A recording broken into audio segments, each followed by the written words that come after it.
Hola, ¿qué tal? ¿Cómo estás? Dios te bendiga en esta preciosa hora. El devocional de hoy se intitula Un Dios que perdona a los que hacen el mal y celebran el mal. Una aportación de nuestro hermano Marcos Quereques, de Buenos Aires, Argentina, sobre los estudios del profesor Vernon McGee, y una edición especial para YouTube de nuestro hermano Jorge Mario Vidal. Amigo oyente, leamos ahora el versículo final de este capítulo 1 de la Epístola a los Romanos, el versículo 32, que dice: Esos, aunque conocen el juicio de Dios, que los que practican tales cosas son dignos de muerte, no solo las hacen, sino que también se complacen con los que las practican. Y aquí concluye este primer capítulo de la Epístola del apóstol Pablo a los Romanos. Hemos visto en este capítulo que los seres humanos tienen una revelación de Dios, pero descaradamente desafían el juicio de Dios contra tales pecados. Y lo hacen al continuar practicándolos y al aprobar que otros los cometan también. Usted sabe que hay algunos que reprueban en otros los pecados que ellos mismos cometen, lo cual es comúnmente conocido como hipocresía. Pero estos que menciona Pablo hoy son peores que los hipócritas, porque no condenan en otros pecados que ellos mismos cometen, sino que se los aprueban y hasta se los celebran. Es que tienen encallecido el corazón, la conciencia, es decir, que se han insensibilizado con respecto a todo aquello que se opone a la palabra de Dios. Y ello nos indica que se encuentran al nivel más bajo de su degradación. Y no solo que los que practican el pecado y lo celebran en otros son peores que los hipócritas, sino que son peores que aquellos que pecan y luego se lamentan. Hendrickson comenta que hay personas que pueden llegar a hacer algo muy malo, pero luego esas personas toman noción de la gravedad de lo que han hecho y se sienten muy apenados. Quizá incluso advierten a otros y les exhortan: no sigan mis pasos, no cometas el mismo error que yo cometí. Pero este tipo de personas malvadas de las que habla Pablo aquí no son así. No es que solamente practiquen el mal sin el más mínimo remordimiento, sino que anima a otros a seguir su mal ejemplo y los aplauden cuando lo hacen. Ciertamente un individuo así ha llegado al punto más bajo de perversidad.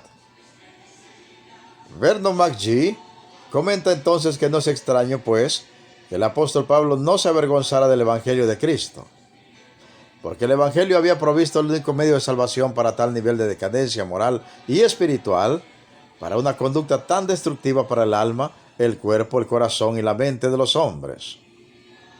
Pablo no se avergonzaba de este Evangelio, porque este precioso mensaje provee el único medio de salvación de un estado de degradación, decadencia y condenación. En tales condiciones, el hombre y la mujer merecen con toda justicia la ira del Señor. Merecen el peor de los castigos.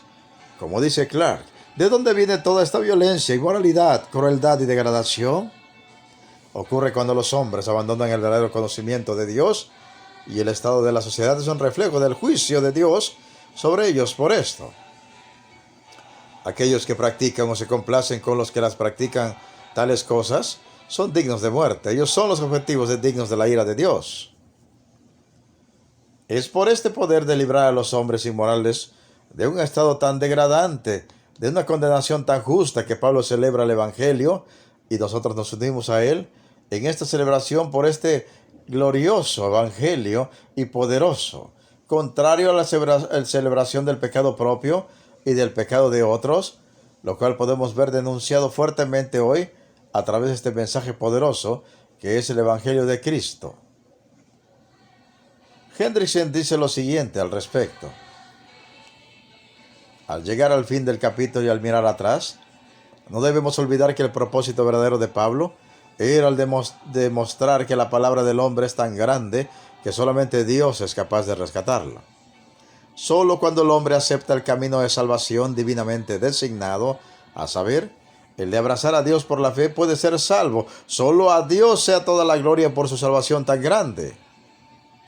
En el Evangelio según San Juan, capítulo 14, versículo 6, el Señor Jesucristo le dijo a Tomás: yo soy el camino, la verdad y la vida.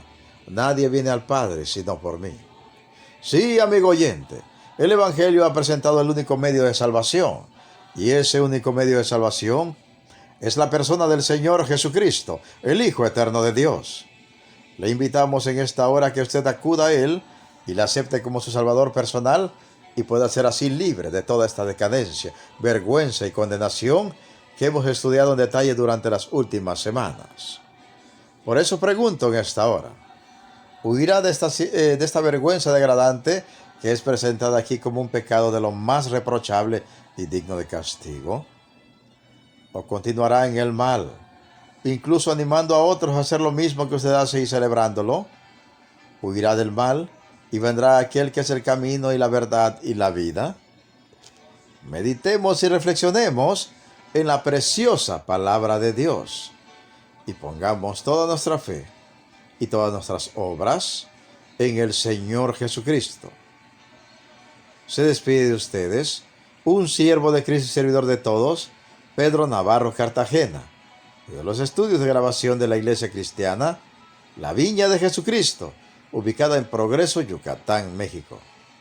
¿Y sabes qué? La mejor noticia, Cristo viene pronto. Preparémonos para volver a casa. Amén, amén y amén.